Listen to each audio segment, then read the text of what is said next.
하나님의 말씀 구약성경 잠언 14장 23절입니다.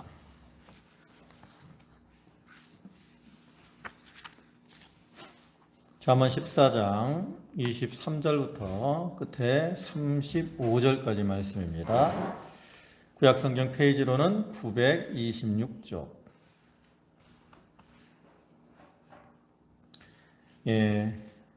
한 절씩 교독합니다. 모든 수고에는 이익이 있어도 입술의 말은 궁핍을 이룰 뿐이니라.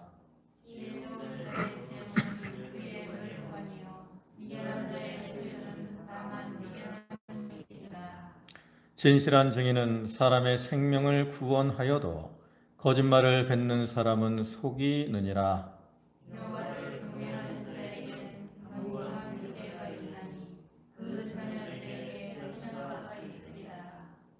여호와를 경외하는 것은 생명의 셈이니 사망의 그물에서 벗어나게 하느니라. 백성이 많은 것은 왕의 영광이요 백성이 적은 것은 구절자의 패망이니라. 노하기를 더디하는 자는 크게 명철하여도 마음이 조급한 자는 어리석음을 나타내느니라.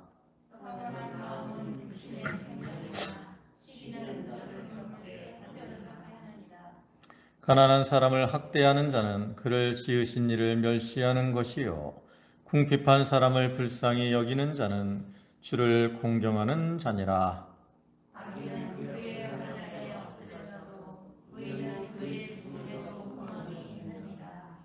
지혜는 명철한 자의 마음에 몸을 거니와 미련한 자의 속에 있는 것은 나타나느니라.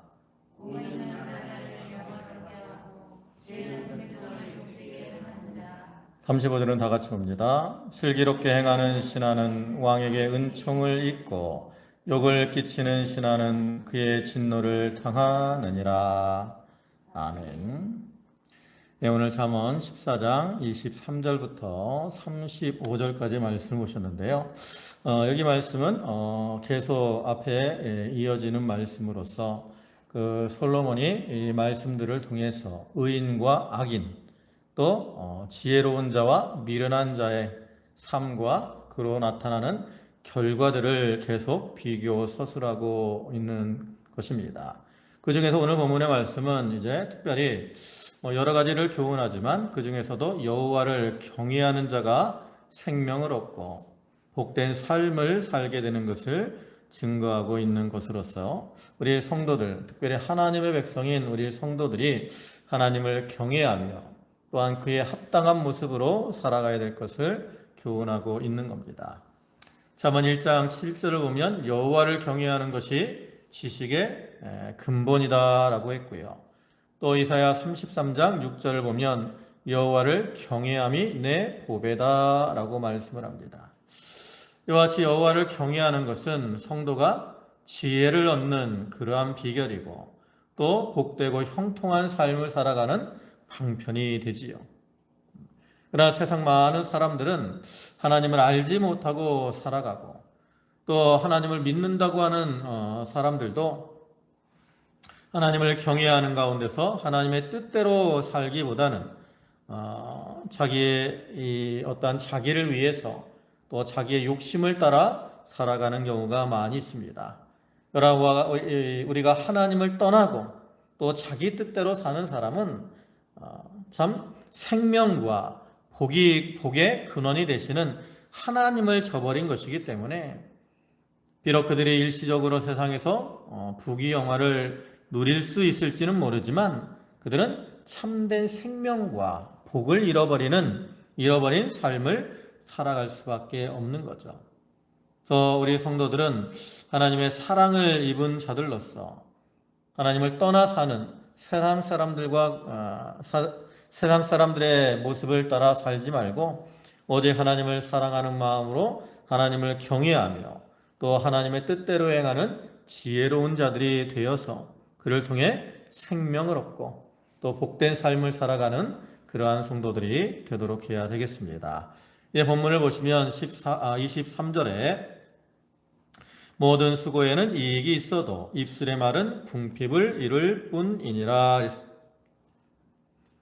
이 말씀은 말에 따르는 실천을 강조하는 말씀입니다. 그래서 여기 모든 수고에는 이익이 있다 그랬는데, 이 수고는 정당한 이 땀을 흘리는 이러한 노동을 가리킵니다. 반면에 입술의 말이 있습니다. 이것은 입으로는 번드르르하게 말을 하는데 실제로는 그것을 이루기 위해서 전혀 노력을 하지 않는 이러한 상태를 가리킵니다. 그래서 우리가 땀을 흘려 수고하고 노력하는 자는 그를 통해서 풍성한 소득을 얻게 되지만, 말만 앞세우고 아무런 일도 하지 않는 이러한 사람은 궁핍에 이를 뿐이라는 거죠. 우리가 살아가면서 수고를 하면 그에 따른 어떠한 열매가 맺히게 되죠. 그러나 입으로는 아무리 말을 많이 해도 손으로 행하는 수고가 없으면 그러한 자에게는 열매가 없습니다. 그러니까 우리가 말만 이렇게 할 뿐 아니라 행동으로도 수고하고 땀을 흘려야 소득을 얻을 수 있다라는 거죠. 그래서 우리 성도들은 각자의 자리에서 하나님이 주신 그 일에 맞도록 참 수고하고 힘을 쓰는 그러한 삶을 살아가야 되는 겁니다. 또 24절에서는 지혜로운 자의 재물은 그의 면류관이요 미련한 자의 소유는 다만 미련한 것이니라 했습니다. 여기 지혜로운 자, 이러한 자는 하나님을 바로 알고 또 믿는 일을 잘하는 이러한 사람이고요. 또 그는 생활에 있어서도 이렇게 정당한 방법과 또 성실한 노력을 통해서 재물을 모읍니다.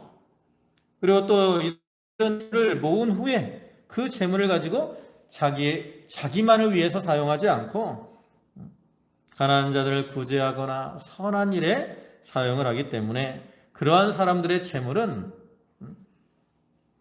이 사람의 지혜를 나타내는 것이 되기 때문에 그 재물이 그에게 자랑거리가 되고 면류관이 되는 거예요. 또한 이러한 사람들은 이 재물을 하나님이 자기에게 주신 것으로 알고 그 주신 재물을 하나님의 뜻에 맞도록 하나님의 나라 또 주의 일을 위해서 잘 사용하게 됩니다. 그러면 그를 통해서 그 사람의 영혼이 자라나고 마침내 하나님이 그를 이제 영원한 집으로 인도하실 때 거기서도 면류관 상급을 받게 되는 거죠. 예수님께서는 누가복음 16장 9절에서 내가 너희에게 말하노니 불의의 제물로 친구를 사기라. 그리하면 그 제물이 없어질 때에 그들이 너희를 영주할 처소로 영접하리라. 반면에 미련한 자들은 어떤 자들이냐? 이런 지혜로운 자와는 달리 물질에 대한 욕심 때문에 불의한 방법으로 재물을 모읍니다. 또 그들은 이 모은 재물을 어떠한 자기 육신의 쾌락을 위해 탕진해요. 그렇기 때문에 그들에게 남는 것은 뭐밖에 안 남는다는 거예요? 미련함만 남는다라는 거죠. 미련함. 우리가 재물을 잘못 사용하면 그 재물이 그 사람에게 올무가 되어서 그를 망하게 하는 경우가 많습니다. 그러니까 우리가 재물을 모을 때에도 어떻게 해야 돼요? 정당한 수고와 노력을 통해서 모아야 되고요. 모은 재물을 가지고 사용함에 있어서도 모든 것을 하나님께서 나에게 맡기신 줄 알고 하나님의 뜻대로 바로 사용하는 자, 이러한 자들이 참으로 지혜로운 자이고 그러한 자들이 하나님 앞에 면류관을 얻게 되는 겁니다. 25절에는 진실한 증인은 사람의 생명을 구원하여도 거짓말을 뱉는 사람은 속이느니라. 앞에 5절의 말씀을 보면 이렇게 말씀을 하죠. 5절에 신실한 증인은 거짓말을 아니하여도 거짓 증인은 거짓말을 뱉느니라. 그러니까 이 신실한 증인, 진실한 증인은 거짓말을 안 하고 진실을 말합니다. 이렇게 진실을 말해서 악한 자의 악은 드러내고요. 선한 자의 생명은 살리는 일을 해요. 반면에 이 거짓 증인, 이 사람들은 거짓말을 내뱉습니다. 왜 거짓말을 내밀어요? 왜 거짓말을 내뱉습니까? 자기의 이익을 따라 거짓말을 내뱉고 그를 통해서 남을 속이려 하는 거죠. 그러나 이렇게 거짓말을 내뱉고 그를 통해서 남을 속이려 하지만 그러한 자들은 오히려 스스로 속는 자라는 거죠.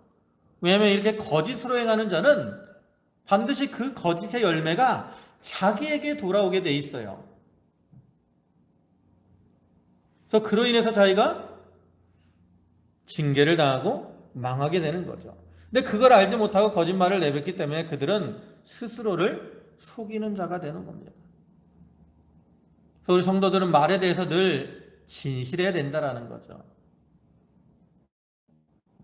26절에는 여호와를 경외하는 자에게는 견고한 의뢰가 있나니 그 자녀들에게 피난처가 있으리라. 여호와를 경외하는 것은 생명의 샘이니 사망의 그늘에서 벗어나게 하느니라.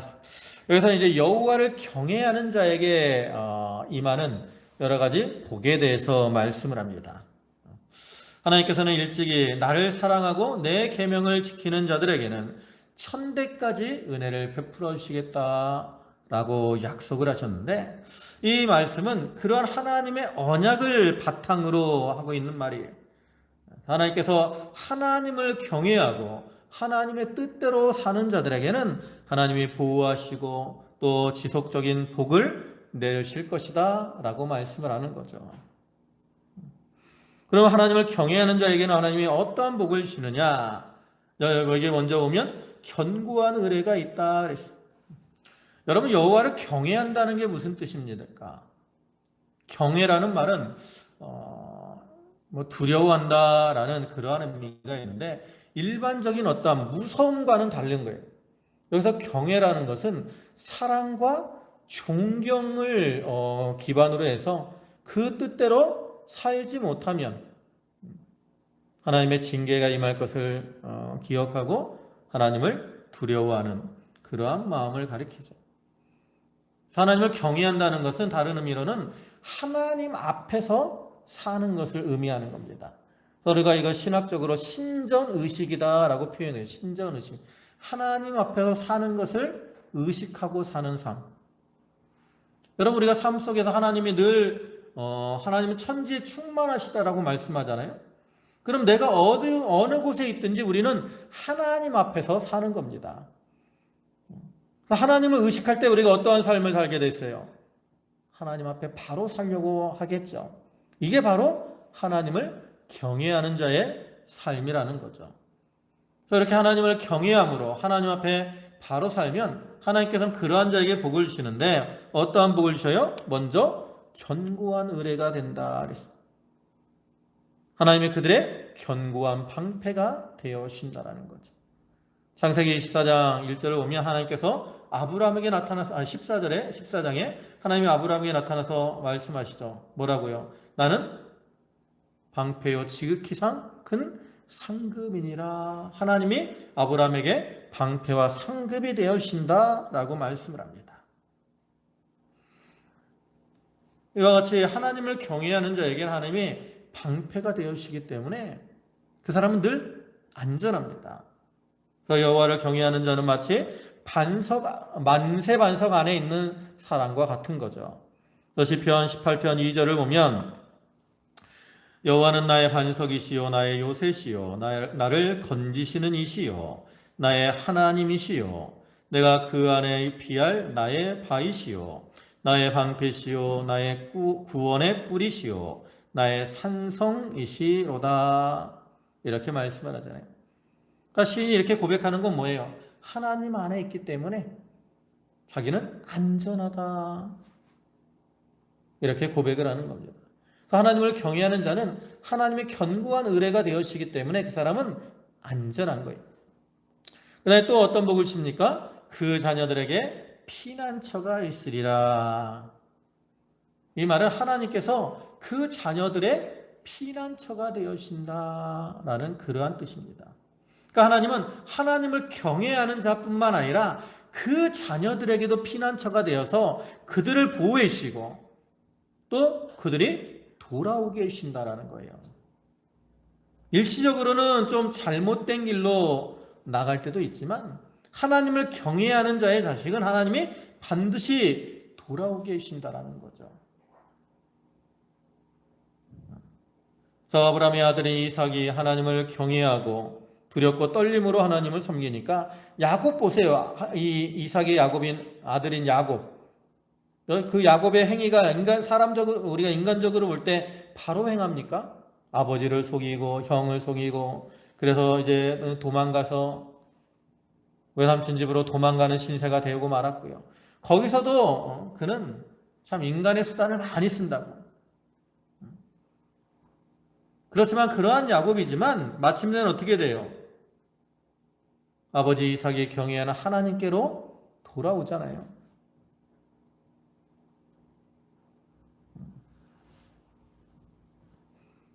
그래서 오늘날 우리가 이 자녀들이 잘 되게 하는 그러한 방편이 뭡니까? 부모가 하나님을 경외하는 가운데 자식들에게 하나님을 경외하는 그러한 길을 가르쳐 주는 거죠. 그 다음에 이어서 27절에서는 여호와를 경외하는 것은 셈이요 생명의 셈이니 사망의 그늘에서 벗어나게 하느니라.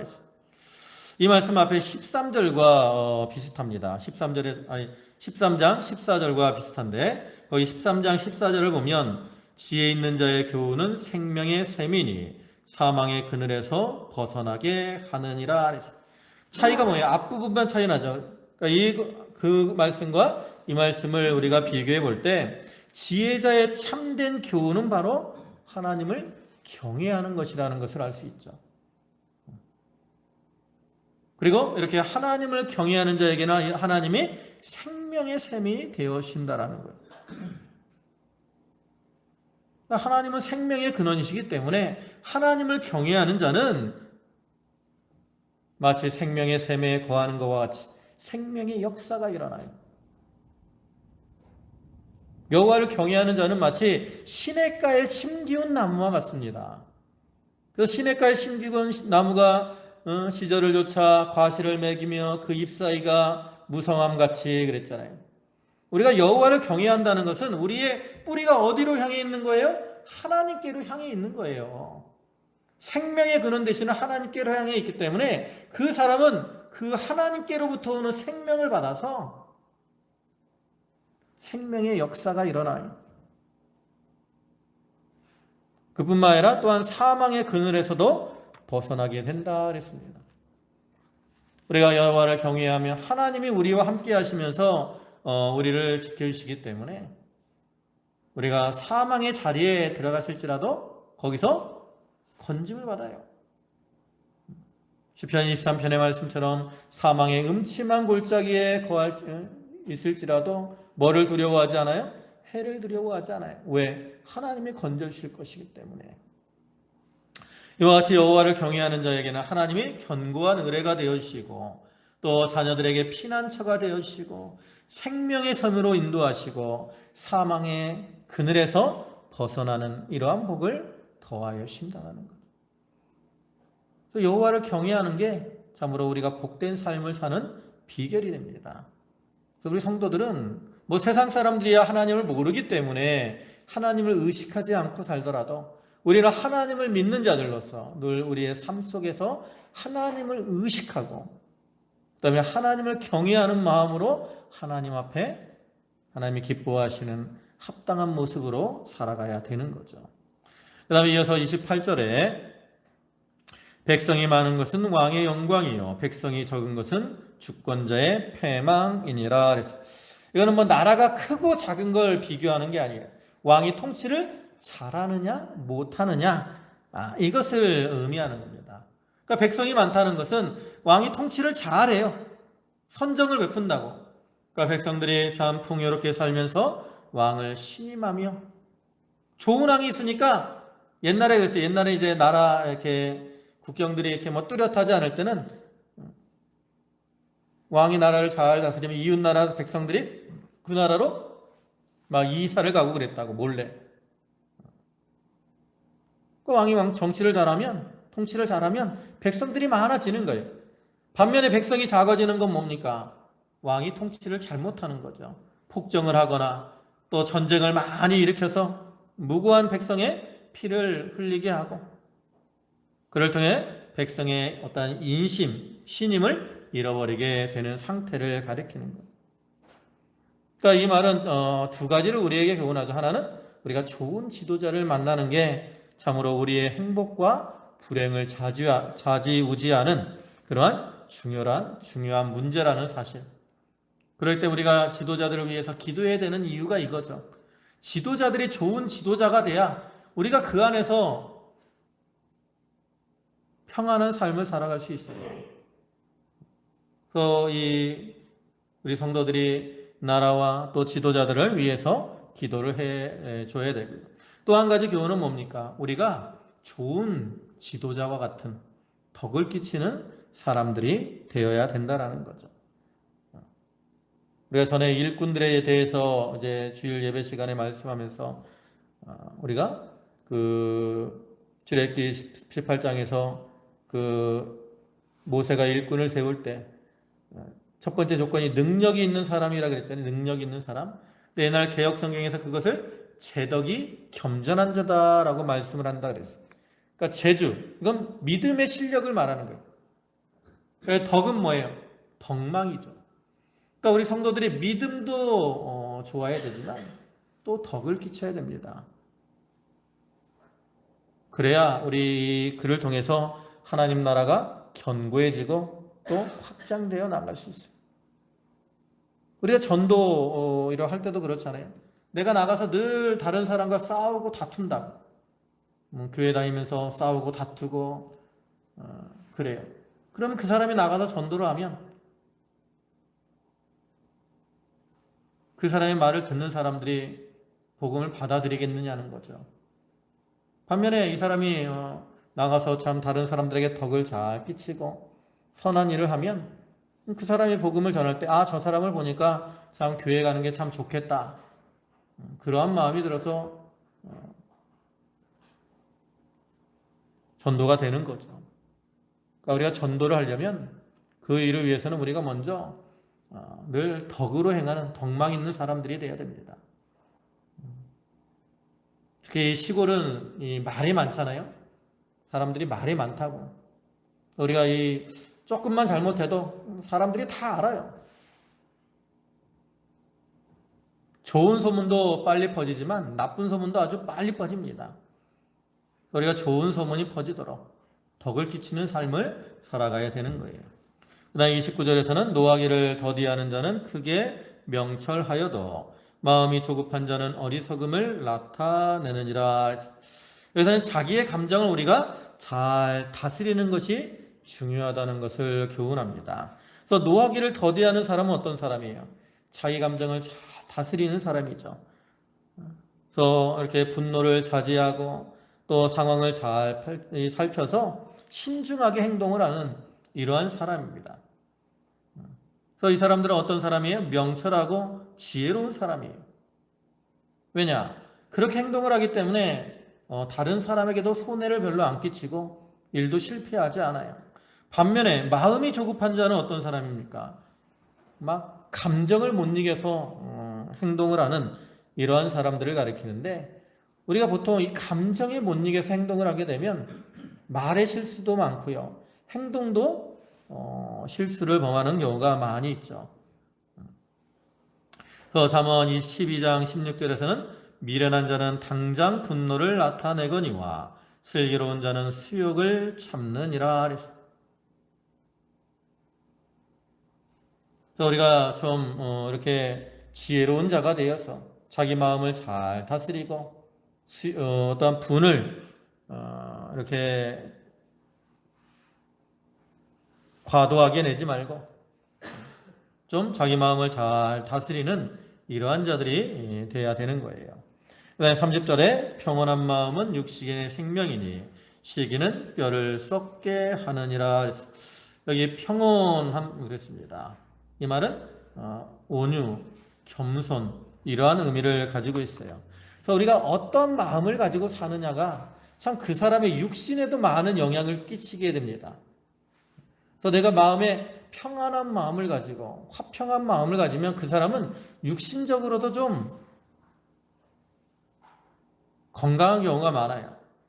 근데 늘 이렇게 마음에 막 시기를 가지고, 여기 있는 것처럼 시기를 가지고 미워하고 또 염려하고 근심하고 불평하고 사는 사람, 그러한 사람들은 마치 뼈가 썩는 것처럼 육신도 약하게 된다라는 거죠.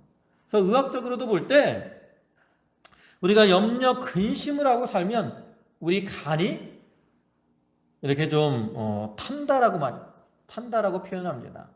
그래서 이 간이 약해지면 전체적으로 뭐가 없어져요? 면역력이 떨어져서 몸의 다른 부분들도 병이 들게 된다라는 거예요. 그래서 요즘 의사들이 병원에 가면 제일 많이 하는 게 뭐예요? 스트레스를 줄여야 된다라고 말을 합니다. 만병의 근원이 스트레스라고 말을 해요.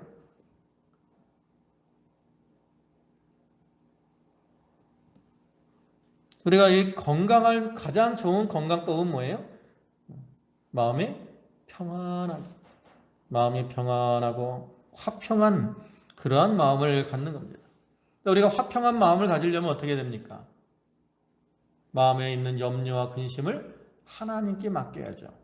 그래서 모든 염려를 주께 맡겨 버리라 그랬어요. 잘 될 때도 하나님 앞에 맡기는 겁니다. 또 잘 안 될 때도 하나님이 도와줄 것을 믿고 또 앞으로 잘 되게 해줄 것을 믿고 하나님 앞에 맡기는 거예요. 또 있는 바를 족한 줄 알고 평안한 마음을 가져야죠. 여러분, 이 태평양 바다가 얼마나 넓습니까?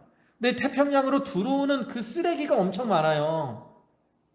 강들에서 들어오는 이 폐수, 오수들이 이 큰 태평양으로 막 흘러 들어갑니다. 태평양이 아주 넓기 때문에 그것들을 다 받아들여도 썩질 않는 거죠. 그와 같이 우리의 마음도 이렇게 마음을 넓히면 어떻게 돼요?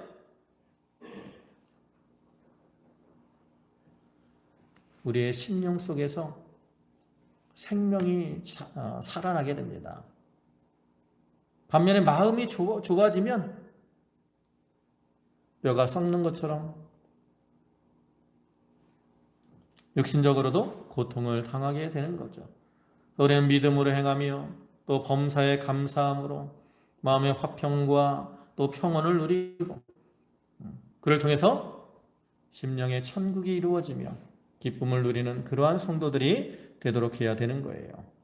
31절에 가난한 사람을 학대하는 자는 그를 지으신 이를 멸시하는 자요 궁핍한 사람을 불쌍히 여기는 자는 주를 공경하는 자니라. 앞에 21절에서도 이웃을 업신여기는 자는 죄를 범한 자요 빈곤한 자를 불쌍히 여기는 자는 복을 받는 자니라. 그러니까 이 말씀은 뭡니까? 이웃사랑을 실천하는 것이 하나님의 축복을 받는 지혜로운 생활이라는 것을 권면하죠. 특별히 본문에서는 무엇을 말씀합니까? 가난한 자를 멸시하는 것은 하나님을 멸시하는 것이다 라고 말을 합니다. 왜 가난한 자를 멸시하는 것이 하나님을 멸시하는 것이냐? 이 가난한 자들도 다 하나님의 형상대로 지음을 받은 자들이거든요. 하나님의 형상대로 지음받은 자를 멸시하는 것은 결국 누구를 멸시하는 거예요? 하나님을 멸시하는 것이 된다라는 거죠.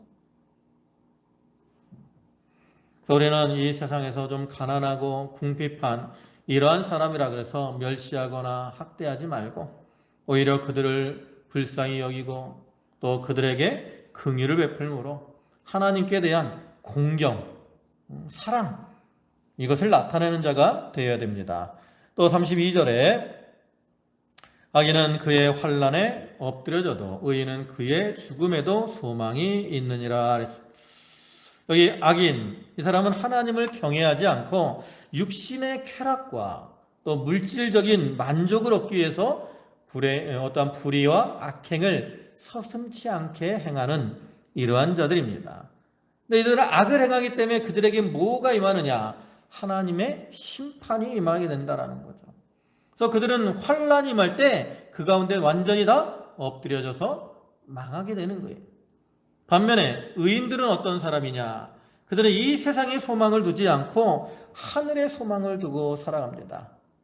그렇기 때문에 그들이 일시적으로 이 세상에서 환난을 당한다 할지라도 아까 말씀드린 것처럼 하나님을 경외하며 하나님의 뜻대로 사는 자에게는 하나님이 함께 하신다 그랬잖아요. 견고한 의뢰가 되신다 그랬어요. 하나님이 그들을 지키시고 보호하시기 때문에 어떠한 환난에서도 구원을 받습니다. 그리고 혹시라도 죽음의 자리에 들어갈지라도 그들은 소망이 끊어지지 않아요. 세상의 것에 소망을 둔 게 아니라 하늘나라의 소망을 뒀기 때문에 그들의 소망은 어떤 일이 있어도 끊어지지 않습니다. 오히려 그들은 의를 행하면 의를 위해서 죽게 되면 하늘나라에서 상을 받게 될 것을 믿기 때문에 그들의 소망은 더욱더 크게 되는 거죠. 그래서 시편 기자가 시편 23편에서 내가 사망의 음침한 골짜기로 다닐지라도 해를 두려워하지 않을 것이다 라고 고백한 것은 이러한 소망이 견고했기 때문이라는 거죠. 그래서 우리도 소망을 견고히 가지고 의를 행함으로 자기 앞에 닥쳐오는 모든 환난들을 기쁨으로 이겨나가는 그러한 성도들이 되어야 되겠습니다. 그 다음에 33절에 지혜는 명철한 자의 마음에 몸을 거니와 미련한 자의 속에 있는 것은 나타나느니라 그랬습니다. 지혜는 명철한 자의 마음에 머문다라는 것은 겸손하게 행하는 것을 가리킵니다. 그래서 잠언에서 이 지혜로운 자의 특징 가운데 하나가 뭡니까? 바로 겸손입니다. 이 지혜로운 자는 겸손하기 때문에 자기의 어떤 지혜로움 이런 것들을 함부로 드러내거나 자랑하지 않아요. 반면에 이 미련한 자들은 교만하고 어리석기 때문에 자기 속에 있는 어떠한 이 어리석음까지도 사람들 앞에 내놓고 그것을 자랑합니다. 근데 그들의 자랑은 다 어리석음이기 때문에 결국 사람들에게 비난과 조롱을 당하게 되고 만다라는 거죠. 세상 말에도 빈스레가 요란하다라는 말이 있어요. 우리가 말을 많이 하고 아는 척을 많이 한다고 남들에게 인정받는 게 아니에요. 오히려 우리가 알아도 참 겸손하게 이렇게 행하면 오히려 사람들이 그 사람을 알아주고 더 높여주는 겁니다. 34절에 공의는 나라를 영화롭게 하고 죄는 백성을 욕되게 하느니라 그랬어요. 앞에 28절에서는 왕에 대해서 말했잖아요. 왕이 통치를 잘하면 백성이 많아지고 왕이 통치를 잘못하면 백성이 적어진다. 이런 말을 했는데 여기서는 오히려 이제 그 다스림을 받는 그 백성들의 어떤 삶의 모습에 대해서 말하는 거죠. 그래서 이 백성들이 공의를 행하며 의롭게 사는 나라는 어떻게 돼요? 영화롭게 됩니다. 반면에 백성들이 죄악 가운데 살며 죄를 범하면 그 나라는 어떻게 돼요? 욕되게 되는 거예요. 근데 여기서 말하는 공의나 죄는 어떤 종교적인 면만을 의미하는 게 아닙니다. 종교적인 면과 도덕적인 면을 모두 포함하는 거예요. 그래서 백성들이 종교적으로나 도덕적으로 이렇게 의를 행하며 바로 살면 그 나라는 소망이 있다라는 거예요. 반면에 백성들이 이렇게 죄악을 범하고 또 죄가 그 나라에 성행하면 그 나라는 어때요? 시끄럽고 요란하고 마침내는 욕이 돌아오게 되고 마는 거죠. 그래서 오늘날 이 시대는 우리가 황금 만능주의가 만연하잖아요. 그래서 사람들이 어떤 물질적, 육체적 이익을 위해서라면 어떠한 죄악이라도 이렇게 서슴지 않고 범하는 경우가 많이 있습니다. 이 말씀은 그러한 어떠한 풍조에 정정을 울리는 이러한 말씀이라고 할 수 있을 것이죠. 그다음 마지막 35절에 슬기롭게 행하는 신하는 왕에게 은총을 입고 욕을 끼치는 신하는 그의 진노를 당하느니라. 여기 슬기롭게 행하는 신하와 그 다음에 욕을 끼치는 신하가 있는데, 이 슬기롭게 행하는 신하는 어떤 아첨을 하고 이런 신하를 가리키는 게 아니라 왕이 생각하지 못하는 그 부분까지도 이렇게 슬기롭게 파악을 해서 왕이 올바른 정치를 할 수 있도록 도와주는 그러한 자를 가리킵니다. 반면에 욕을 끼치는 자는 자기의 입신과 출세만을 위해서 아첨하고 국정을 혼란하게 하는 이러한 자들을 가리킵니다. 그래서 이 말은 결국 우리가 지혜로운 자는 하나님께 바로할 뿐만 아니라 그 세상에서 윗사람들에게도 바로해야 된다는 거죠. 그러니까 하나님에게 인정받을 뿐만 아니라 사람들에게도 인정받는 그러한 자가 돼야 그러한 자가 참으로 지혜로운 자다. 이것을 교훈하고 있는 겁니다. 이와 같이 본문에서 여러 가지를 우리에게 교훈하는데 가장 중요한 교훈이 뭐라 그랬습니까? 바로 하나님을 경외하는 것이 우리의 생명이며 형통의 비결이라는 거죠. 하나님은 자기를 경외하는 자에게 견고한 의뢰가 되어주시고 또 그 자녀들의 피난처가 되어주시고 생명의 샘으로 인도하시며 사망의 그늘에서 벗어나는 이러한 복을 주신다고 말씀을 하고 있습니다. 그러니까 우리도 이 말씀을 기억하면서 참 하나님을 사랑하는 가운데 하나님을 경외하며 하나님과 동행함으로 복되고 형통한 삶을 사는 성도들이 되어야 됩니다. 이 자리에 계신 모든 성도들이 이렇게 하나님을 경외함으로 하나님이 약속하신 복에 참여하는 그러한 축복이 임하시기를 주님의 이름으로 축원합니다.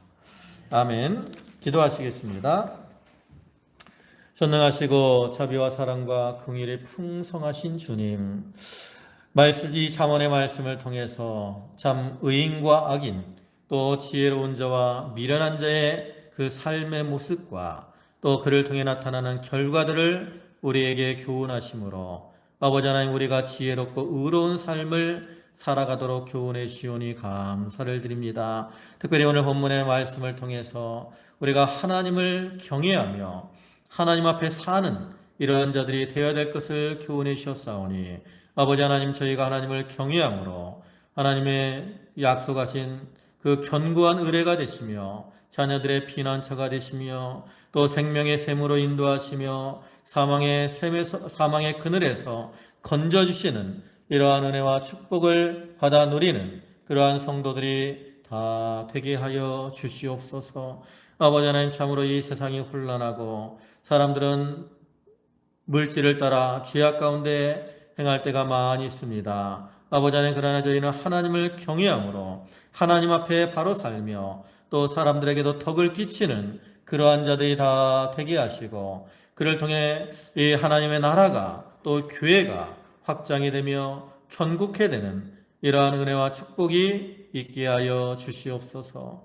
아버지 하나님, 저희 성도들 한 사람 한 사람을 기억해 주시고 특별히 육신의 연로함으로 또 육신의 질거로 여러 가지 마음의 근심과 염려로 곤고하고 가련한 가운데 있는 모든 성도들을 기억해 주시고 방패와 산성이 되신 하나님께서 그들과 함께 하심으로 그들을 지키심으로 아버지 하나님, 그들이 모든 어려움을 이기고 그들의 마음의 평안과 화평이 충만케 하여 주시옵소서. 모든 말씀 예수님의 이름으로 기도 올리옵나이다. 아멘.